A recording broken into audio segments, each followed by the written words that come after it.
मस्जिद? अब कहेगा कि राम मंदिर बना। अरे राम मंदिर किसी के बाप के पैसे से बना है क्या?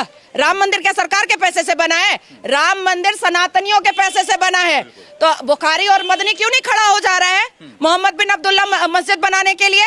इनके पास मस्जिद बनाने का पैसा नहीं है, लेकिन शादी में करोड़ों रुपए उड़ाने का बहुत पैसा है, जलसा जुलूस कराने का बहुत पैसा है, शायर लोगों को बुला करके शायरी करवाने का बहुत पैसा है, लेकिन मस्जिद के लिए पैसा नहीं है। तो ये सारी चीजें सामने खुलकर आएंगी।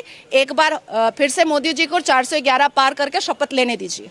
तो क्या बस यही सब मुद्दा छेड़ के मोदी जी 400 लाएंगे क्या? अब उनको मतलब कि सवाल मोदी जी कहाँ छेड़ रहे हैं भाई मुद्दा? बोल रहे कि मैं मुसलमान लड़की हूँ, मुझे रिफॉर्मेशन चाहिए, मैं रिफॉर्म करना चाहती हूँ, मैं मुसलमान बेटियों को पढ़ा लिखा शिक्षित देखना चाहती हूँ, मैं मुसलमान बेटों को कामकाजू देखना चाहती हूँ। मदरसे में क्या मिलेगा भाई पढ़ करके? मदरसे से पढ़ करके कोई मुसलमान लड़का इंजीनियर डॉक्टर बन सकता है क्या? तो बनेंगे ना। तो सरकार का काम है मौलवी बनाने का? सरकार पंडित बना रही है क्या जो सरकार मौलवी बनाएगी? आप मतलब इतने उसमें गुस्से में बोल रही हैं, ठीक है, लेकिन ये बताइए मुझे आप कि गुस्से में नहीं हूँ भैया, आपको समझना पड़ेगा।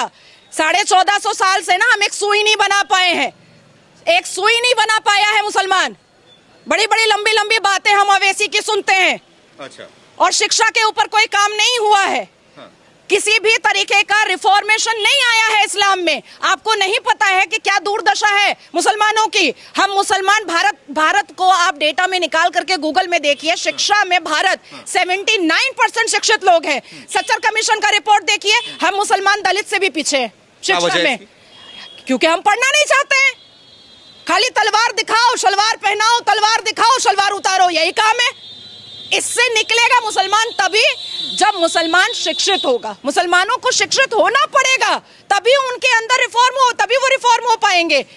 तो मोदी ने क्या किया 10 सालों में मुसलमानों के लिए, खास करके क्या किया मोदी ने? देखिए, अब तो मुल्लाओं का काम भी मोदी जी को करना पड़ रहा है। वो बोल रहे हैं कि अल कुरान में 800 बार इंसानियत का बात है, 306 बार शिक्षा की बात है। पसमानदा मुसलमान सामने आओ, एक हाथ में कुरान ले लो, दूसरे हाथ में कंप्यूटर ले लो। ये तो मोदी जी को बोलना पड़ रहा है। बेचारा अवैसी सोच रहा है मेरा भी काम मोदी जी को करना पड़ रहा है, क्योंकि अवैसी तो कर नहीं रहा है। अवैसी तो मुसलमान बेटियों का खाली सलवार झांकते रहता है। Age of puberty is age of marriage. Owaisi का तो यही काम है, सलवार झांकने का, इसके अलावा तो और कोई काम नहीं है।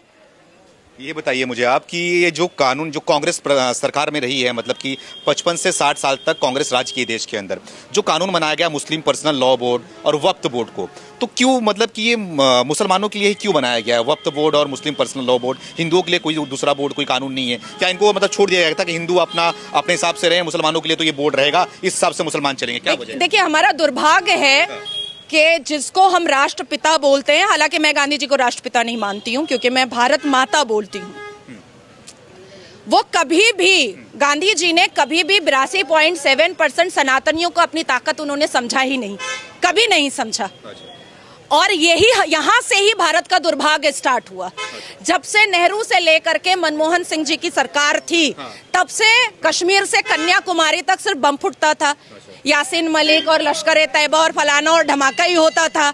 मुसलमानों का कभी हलाल सर्टिफिकेशन बन रहा है, तो कभी दारुल उलूम बन रहा है, कभी देवबंद बन रहा है, तो कभी इत्तेहादुल मुस्लिमीन बन रहा है। भाई ये भारत है।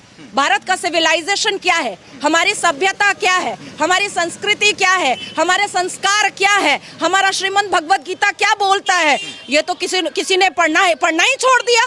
संविधान भी पढ़ना छोड़ दिया। बेचारा मुसलमान, अरे वो बेचारा कैसे है? कोई मुझे बताए तो, क्या बेचारा कैसे है? आर्मी के बाद सबसे ज्यादा प्रॉपर्टी किसके पास है? वक्फ बोर्ड के पास है। सबसे ज्यादा संपत्ति कौन हड़प करके बैठा हुआ है? वक्फ बोर्ड लेकर के बैठा हुआ है। देवबंद जमात का मतलब समझते हैं क्या है? आप जिस देव की पूजा करते हैं उसको बंद करना। अच्छा, देवबंद यही मतलब ही निकलता है। आप जिस देव की पूजा करते हैं उसको बंद करना।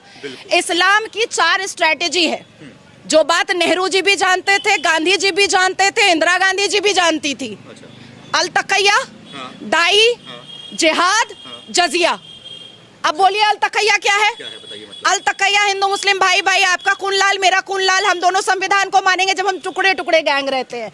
जब इस्लाम के मानने वाले थोड़े थोड़े होते हैं तब। उसके बाद फिर आ जाता है दाई। अब आपने मेरे ऊपर बिलीव कर लिया अलतकैया में कि ये तो मेरे संविधान को भी मान रही है, मेरी मिट्टी को भी मान रही है, हम दोनों का खून लाल भी बोल रही है। उसके बाद आता है इस्लाम की दावत। आपका धर्म खराब, मेरा इस्लाम अच्छा। आपका धर्म में इतने सारे भगवान, मेरे इस्लाम में एक ही अल्लाह। आपके धर्म में महिलाओं की इज्जत नहीं है, मेरे इस्लाम में महिलाओं की इज्जत है। आप अगर 5 सेकंड के लिए भी कन्विंस हो गए, वहीं पे मेरी जीत है। और अगर आप कन्विंस नहीं हुए, तब आता है जिहाद। निकालो तलवार और बोलो सुमित को कि गला सरतन से जुदा, सरतन से जुदा, वही होगा। उसके बाद आता है जजिया कि सनातनियों के घर से अगर एक गला कट गया, फिर भी घर वाले नहीं माने और इस्लाम कबूल नहीं किए, तब आएगा जजिया कि तुम हमको संपत्ति दो, प्रॉपर्टी दो, बहू दो, बेटी दो, सब कुछ दे दो, तभी हम तुमको माफ करेंगे, नहीं तो नहीं माफ करेंगे। ये मतलब होता है। हाँ, ये है, ये 4 स्ट्रैटेजी है इस्लाम वालों की, और ये 4 पर चल रहे हैं, चलते आ रहे हैं। और अब भी अगर सनातनियों को नहीं समझ में आ रहा है तो और कैसे समझाया जाएगा भाई। मुझे तो मतलब दुर्भाग्य लगता है कि मजारों पे सनातनी जा करके मुंह का बदबू लेते हैं, पानी फुकवाते हैं। काहे को जाते हो भैया मजार पे? कौन मुसलमान दाढ़ी टोपी वाला मंदिर जा रहा है जो तुम जाते हो मजार पे? और हमारे अल कुरान ने तो मजार परस्ती मना किया है, गुनाह कहा है। सनातनियों को अपने जोश को दोबारा लाना पड़ेगा, अपने सिविलाइजेशन को मानना पड़ेगा। नेहरू और गांधी और इंदिरा गांधी ने आपसे जो गुरुकुल छीना है, उस गुरुकुल कल्चर को दोबारा लाना पड़ेगा। लग रहा है आ जाएगा। हाँ, गुरुकुल कल्चर एकदम आ चुका है। विजन, फोकस, सब कुछ क्लियर है। जो कोई भी भारत की मिट्टी और भारत की धरती पर रह करके शरिया लॉ मनवाना चाहेगा, उसको वाघा बॉर्डर भी दिखाया जाएगा, बड़े आराम से दिखाया जाएगा। और एक बात अंत में कह दे रही हूं आप